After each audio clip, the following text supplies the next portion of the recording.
नमस्कार, India news देख रहे हैं आप। मैं हूं आपके साथ आकांक्षा राजपूत। चलिए खबरें देखते हैं फटाफट अंदाज में। पूर्वी लद्दाख में चीनी सेना ने भारतीय चौकी की तरफ फायरिंग की है, जिसका जवाब देते हुए भारतीय सेना ने भी फायरिंग कर चीन को आगाह कर दिया।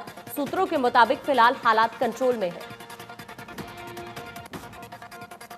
फायरिंग के बाद लाइन ऑफ एक्चुअल कंट्रोल पर हालात तनावपूर्ण बने हुए हैं। लद्दाख में एलएसी पर भारतीय सेना ने कई अहम चोटियों पर अपनी तैनाती बढ़ा दी है। दुर्गम पहाड़ों पर पहुंचने के लिए जरूरी साजो सामान जुटाए जा रहे हैं। दरअसल पैंगोंग त्सो के दक्षिणी किनारे पर शेपाओ माउंटेन टॉप्स पर है, जहां भारतीय सेना ने सोमवार को अंधेरे में फायरिंग करते हुए घुसपैठ की कोशिश कर रहे चीनी सेना को ललकारा और चेतावनी भरी फायरिंग भी की। एलएसी पर पहले गोली चलाने के बाद चीन गलत बयानी पर भी उतर आया है। पीपल्स लिबरेशन आर्मी के प्रवक्ता ने इसे भारत की तरफ से उकसावे वाली कार्रवाई करार दे दिया। चीन की ओर से एलएसी पर की गई फायरिंग को लेकर विदेश मंत्री एस जयशंकर ने कहा कि सरहद पर हालात तनावपूर्ण हैं, जिसको देखते हुए चीन के साथ बड़ी राजनीतिक बातचीत की जरूरत है। सुशांत केस में नहीं कम हो रही रिया चक्रवर्ती की मुश्किलें। एनसीबी ने पूछताछ के लिए रिया को फिर बुलाया। ड्रग्स कनेक्शन की जांच कर रही है एनसीबी। सोमवार को रिया चक्रवर्ती से एनसीबी ने करीब 7 घंटे तक पूछताछ की थी, जिसमें रिया ने कई अहम खुलासे किए हैं। एनसीबी अब रिया के दोस्तों से भी पूछताछ करेगी। ईडी ने आईसीआईसीआई बैंक वीडियोकॉन केस में आईसीआई की पूर्व एमडी चंदा कोचर के पति दीपक कोचर को गिरफ्तार कर लिया है। दीपक कोचर को मनी लॉन्ड्रिंग के आरोप में गिरफ्तार किया गया है। पूरी दुनिया में कोरोना के मरीजों की संख्या हुई 2,74,85,000 के पार। अब तक 8,96,000 से ज्यादा मरीजों की मौत। अमेरिका में कोरोना ने मचाई सबसे ज्यादा तबाही। अब तक कोरोना से 1,93,534 लोगों की मौत। कुल मरीजों का आंकड़ा हुआ 64,85,000 के पार। ब्राजील में कोरोना मरीजों की संख्या हुई 41,47,000 से ज्यादा। अब तक 1,27,000 से ज्यादा मरीजों की मौत। रूस में लगातार बढ़ रही कोरोना मरीजों की संख्या। कुल मरीजों का आंकड़ा हुआ 10,30,690। अब तक 17,871 मरीजों की मौत। दक्षिण अफ्रीका में कोरोना से लोगों का बुरा हाल है। कुल मरीजों की संख्या हुई 6,39,362। अब तक 15,000 से ज्यादा लोगों की गई जान। पाकिस्तान में कोरोना से 6,345 मरीजों की मौत। कुल मरीजों की संख्या हुई 2,98,903। देश में कोरोना की लगातार बढ़ रही रफ्तार। पिछले 24 घंटे में सामने आए 75,000 से ज्यादा नए केस। कुल मरीजों की संख्या हुई 42,77,000 के पार। महाराष्ट्र में एक दिन में मिले 16,429 नए केस। कुल संक्रमितों का आंकड़ा हुआ 9,23,641। अब तक 27,000 से ज्यादा की मौत। महाराष्ट्र के बाद आंध्र प्रदेश में सबसे ज्यादा मरीज अब तक सामने आए। 5,06,000 से ज्यादा मरीज। 4,487 मरीजों की हुई मौत। तमिलनाडु में एक दिन में सामने आए कोरोना के 5,776 नए केस। संक्रमित मरीजों का आंकड़ा हुआ 4,04,000 के पार। 3 लाख से ज्यादा मरीज हुए ठीक। उत्तर प्रदेश में कोरोना से लोगों में दहशत। एक दिन में सामने आए 5,568 नए केस। 62,144 केस अभी भी एक्टिव। दिल्ली में कोरोना के मरीजों की लगातार बढ़ रही संख्या। 24 घंटे में सामने आए 2,077 नए केस। 32 लोगों की हुई मौत। कुल मरीजों की संख्या हुई 1,93,526। राजस्थान में कोरोना के लगातार बढ़ रहे मरीज। अब तक सामने आए 92,536 केस। 76,427 मरीज रिकवर। पंजाब में कोरोना से लोगों का बुरा हाल। एक दिन में मिले 2,110 नए केस। कुल मरीजों का आंकड़ा हुआ 65,583। हरियाणा में एक दिन में फिर सामने आए 2,224 मरीज। 23 मरीजों ने गंवाई जान। कुल मरीजों का आंकड़ा हुआ 78,000 के पार। प्रदेश में अब भी 16,000 से ज्यादा केस एक्टिव। फरीदाबाद में कोरोना के सबसे ज्यादा नए मामले सामने आए हैं। कोरोना के 270 नए मामले सामने आने से स्वास्थ्य विभाग की चिंताएं बढ़ गई। पिछले 24 घंटे में एक मरीज की मौत हुई है। अब तक 179 लोगों की हो चुकी है मौत। सोनीपत में मुरथल के ढाबे बन रहे मुसीबत। मुरथल में पहलवान ढाबे से 5, कुबेर ढाबे से 3, आहूजा और झिलमिल ढाबे से एक कर्मचारी कोरोना पॉजिटिव मिले। वहीं सोनीपत जिला कारागार में भी 4 लोग कोरोना पॉजिटिव मिले हैं, जिससे जेल प्रशासन में हड़कंप मच गया। बता दें कि सोनीपत जिले में 24 घंटे में 153 नए केस सामने आए। अब तक जिले में कोरोना मरीजों का आंकड़ा 5506 हो गया है। पंचकुला में कोरोना का कहर जारी, एक दिन में फिर सामने आए 265 नए केस, प्रशासन की बड़ी चिंता। अंबाला छावनी नगर परिषद कार्यालय में 3 दिन के लिए पब्लिक डीलिंग बंद। कार्यालय में कोरोना पॉजिटिव मिलने के बाद कार्यालय को किया गया बंद।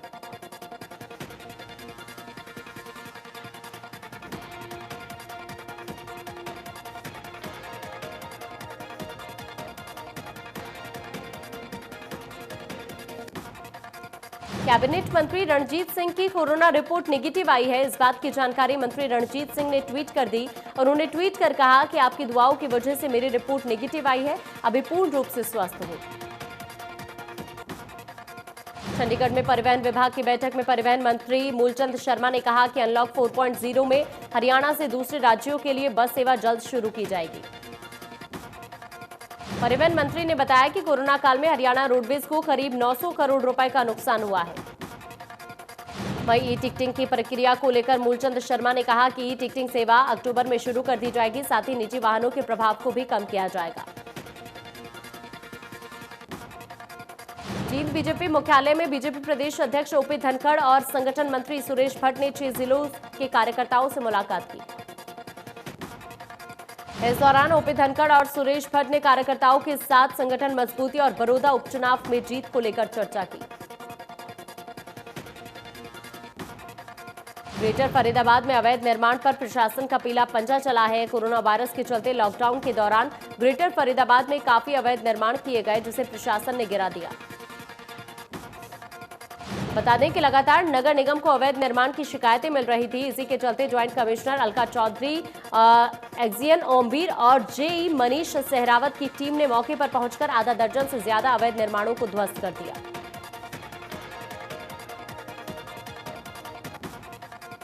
करनाल में यूपी के किसान ट्रैक्टर ट्रॉली में पूसा 1509 किस्म की धान को लेकर पहुंच रहे हैं, लेकिन हरियाणा के किसानों के धान की फसल को मंडियों में आने में 2-2 हफ्ते का वक्त लगेगा, जिससे हरियाणा के किसान कोरोना के साथ साथ फसल लागत और रेट की मार भी झेल रहे हैं। यूपी के किसान हरियाणा की मंडियों में सस्ते दाम पर धान बेच रहे हैं। किसानों का कहना है कि पूसा 1509 का दाम पिछले साल 2100 से 2200 के बीच था, लेकिन इस बार आड़ती यूपी के किसानों के धान 1500 से 1600 रुपए प्रति क्विंटल खरीद रहे हैं, जबकि बाहरी प्रदेश के किसानों की धान की फसल पर हरियाणा में बेचने पर रोक लगी है। प्रदेश के किसानों का कहना है कि सरकार के प्रतिबंध के बावजूद हरियाणा में किसानों ने धान की फसल की रोपाई 25 सितंबर के बाद की थी, जिससे उनकी फसल पकने में अभी वक्त लगेगा। पलवल में 50 गांव के पंचायत प्रतिनिधियों ने लघु सचिवालय में प्रदर्शन किया। पंचायत प्रतिनिधियों का कहना है कि उन्हें पिछले 32 महीने से मानदेय नहीं मिला है, जिससे उनकी परेशानी लगातार बढ़ रही है। प्रदर्शनकारियों ने सरकारी कर्मचारियों पर मानदेय हड़पने का आरोप लगाया, साथ ही मांग करते हुए कहा कि उनका मानदेय जल्द से जल्द दिया जाए। कैथल में प्रधानमंत्री आदर्श ग्राम योजना के तहत जिले के 20 गांवों को किया चिन्हित। इस योजना के तहत हर गांव को केंद्र सरकार से 20 लाख रुपए का बजट मिलेगा। अतिरिक्त उपायुक्त सतबीर सिंह कुंडू ने बताया कि योजना के तहत चयनित 20 गांवों में 282 कार्यों की पहचान की गई है, जहां 20 लाख की लागत से विकास कार्य कराए जाएंगे। कश्मीर के बारामूला में पाकिस्तान की नापाक हरकत की वजह से शहीद हुए चरखी दादरी के लाल भूपेंद्र सिंह का पार्थिव शरीर आज उनके पैतृक गांव बास रानीला पहुंचेगा। बता दें कि पाकिस्तान की तरफ से की गई बमबारी में भूपेंद्र सिंह शहीद हो गए। वहीं शहीद के छोटे भाई ने कहा कि उन्हें अपने भाई की शहादत पर गर्व है और सेना में भर्ती होकर अपने भाई की शहादत का बदला लेंगे। अब सरकारी स्कूलों के बच्चे भी अंग्रेजी माध्यम के स्कूलों में पढ़ सकेंगे। सरकार ने प्रदेश के 109 सरकारी स्कूलों को राजकीय मॉडल संस्कृति सीनियर सेकेंडरी स्कूल का दर्जा दिया है। साथ ही सरकारी स्कूल में अंग्रेजी भाषा के ज्ञान के लिए इंग्लिश लैब भी खोली जा रही है, जिससे छात्र और अभिभावक बेहद खुश हैं। रादौर में भी शिक्षा विभाग ने राजकीय वरिष्ठ माध्यमिक विद्यालय को राजकीय मॉडल संस्कृति सीनियर सेकेंडरी स्कूल का दर्जा प्रदान किया है। रादौर विधानसभा क्षेत्र में ये पहला ऐसा स्कूल होगा जहां अब बच्चों को छठी से 12वीं तक अंग्रेजी माध्यम से शिक्षा दी जाएगी। शिक्षा विभाग की ओर से रादौर के इस सरकारी स्कूल में अंग्रेजी भाषा के ज्ञान के लिए इंग्लिश लैब खोली जा रही है, जिसको लेकर विभाग की ओर से स्कूल में 30 कंप्यूटर भेजे गए हैं। स्कूल में अभी भिवानी बोर्ड के माध्यम से शिक्षा दी जाएगी। बाद में इस स्कूल को सीबीएसई पैटर्न से जोड़ा जाएगा।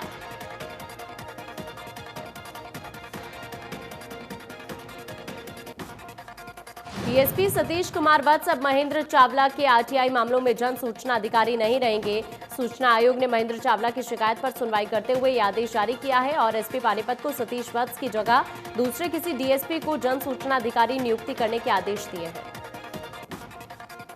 महेंद्र चावला ने बताया कि डीएसपी सतीश कुमार वत्स गांव सनोली खुर्द की महिला सरपंच प्रियंका शर्मा परिवार और आसाराम बापू के समर्थकों के लगातार संपर्क में होने के कारण महेंद्र चावला से रंजिश रखे हुए हैं और बहुत सारा सरकारी रिकॉर्ड और आवश्यक सूचनाओं को जानबूझकर छिपा रहे हैं।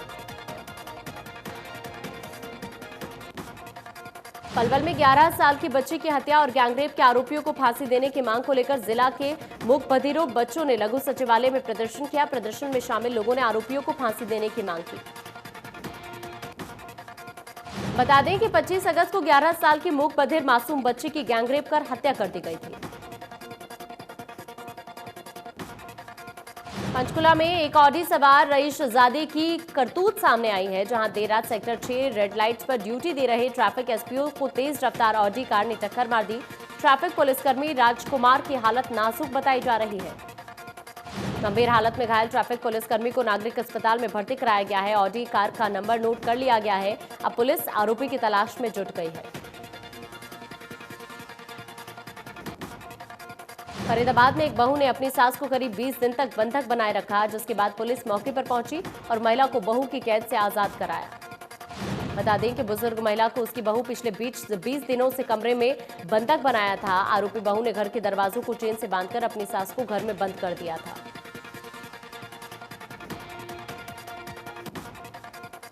फरीदाबाद में सरेआम उड़ रही आबकारी अधिनियम की धज्जियां। यहां खुलेआम लोग शराब के ठेके के सामने पी रहे हैं शराब।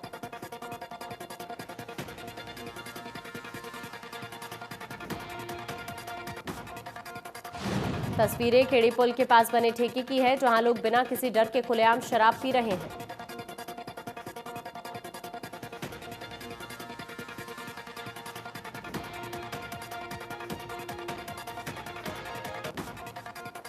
बहादुरगढ़ में बेखौफ बदमाशों ने बीजेपी नेता राजपाल शर्मा के भतीजे को गोली मार दी। इंद्रिया मार्केट में एक बेकरी में काम कर रहे सौरभ को 2 बदमाशों ने गोली मारी।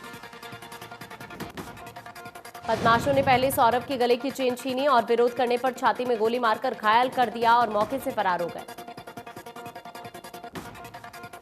घायल को आनन फानन में अस्पताल में भर्ती कराया गया। मामले की सूचना पुलिस को दी गई। फिलहाल पुलिस मामले की जांच में जुट गई है। फरार बदमाशों को पकड़ने के लिए पुलिस ने शहर में नाकेबंदी कर दी है। यमुनानगर के जगाधरी में 10 दिन पहले रघुनाथ प्रजापति की गोली मारकर हत्या कर दी गई थी। मामले में अभी तक आरोपियों की गिरफ्तारी नहीं हुई है। इस बात से नाराज प्रजापति समाज के लोगों ने आरोपियों की गिरफ्तारी की मांग की है। रघुनाथ प्रजापति की 28 अगस्त को गोली मारकर हत्या कर दी गई थी। घटना के समय रघुनाथ प्रजापति की दुकान पर काम करने वाला एक शख्स वहीं मौजूद था, जिसने फ्रिज के पीछे छिपकर अपनी जान बचाई थी। घटना के बाद पुलिस अधीक्षक सहित कई पुलिस की टीमों ने मौके का मुआयना करके कुछ सीसीटीवी फुटेज को भी कब्जे में लिया था, जिसमें हथियारों को साफ देखा जा सकता है। प्रजापति समाज के नेताओं ने चेतावनी दी है कि अगर जल्द ही रघुनाथ प्रजापति के हत्यारों को नहीं पकड़ा गया तो पूरे हरियाणा में समाज की ओर से धरना प्रदर्शन किया जाएगा।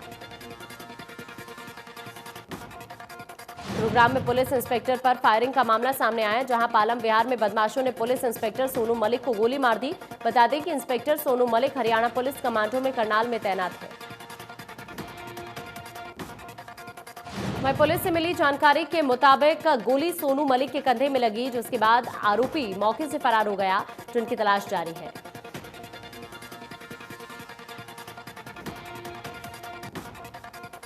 करनाल की राजीव कॉलोनी में शरारती तत्वों ने एक 3 व्हीलर को आग के हवाले कर दिया और मौके से फरार हो गए। पास के लोगों ने आग पर पानी डालकर काबू पाया। चश्मदीदों ने मामले की जानकारी पुलिस को दी। सूचना मिलने के बाद मौके पर पहुंची पुलिस ने आरोपियों के खिलाफ मामला दर्ज कर जांच शुरू कर दी। बताया जा रहा है कि कुछ दिन पहले गली में 2 युवकों की नशे की बात को लेकर आपसी कहासुनी हुई थी, जिसके बाद एक युवक ने अपने दोस्त के साथ मिलकर दूसरे पर चाकुओं से वार कर दिया था।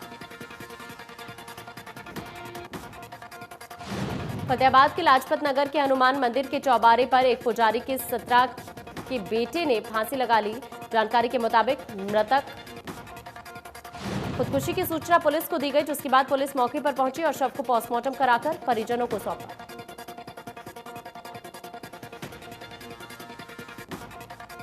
पलवल में एक 25 साल के शख्स ने फांसी लगाकर खुदकुशी कर ली। मृतक के भाई के बयान के आधार पर पुलिस ने मामला दर्ज किया है। जांच अधिकारी ने बताया कि गांव तारका निवासी राजेश ने शिकायत दर्ज कराई है कि उसका भाई उमेश पिछले कुछ दिनों से परेशान रहता था। बयान के आधार पर पुलिस मामले की जांच कर रही है।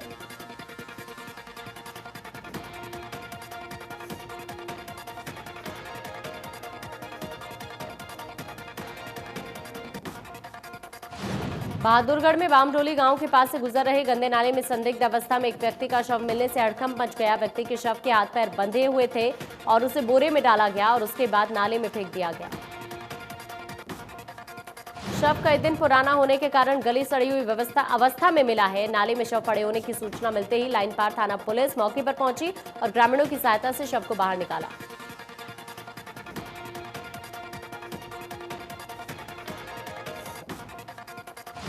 पंचकुला में डीसीपी मोहित हांडा के आदेश पर ट्रैफिक इंस्पेक्टर सुखदेव ने अपनी टीम के साथ सेक्टर 21 के पास हाईवे पर नाका लगाकर गलत दिशा में आने वाले वाहनों के चालान काटे।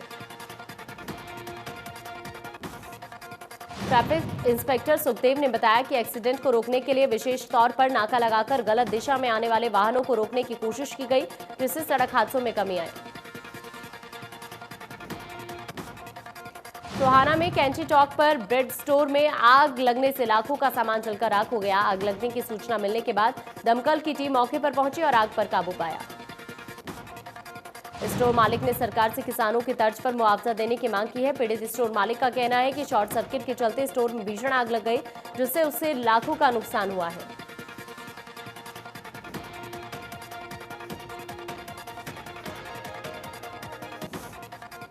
करनाल में एक दर्दनाक हादसे में एक युवती की मौत हो गई। पुलिस के मुताबिक सेक्टर 16 में एक डंपर ने स्कूटी सवार 26 साल की युवती को कुचल दिया, जिससे उसकी मौके पर मौत हो गई। युवती की मौत के बाद परिजनों का रो रो कर बुरा हाल है। परिजनों का कहना है कि मृतक मिनी की नौकरी से ही परिवार का खर्च चलता था। पंचकुला में रामगढ़ फ्लाईओवर से टकराकर पलटी तेज रफ्तार कार। हादसे में कार सवार युवक को आई मामूली चोट। भारत सरकार ने अल्पसंख्यक बच्चों को मिलने वाले स्कॉलरशिप योजना पर एक्शन एड मेवात कारवा के वेबिनार में नूंह जिले के सैकड़ों बच्चों ने लिया हिस्सा। बता दें कि इस वेबिनार में अल्पसंख्यक बच्चों की पढ़ाई के लिए जारी योजनाओं की जानकारी दी गई।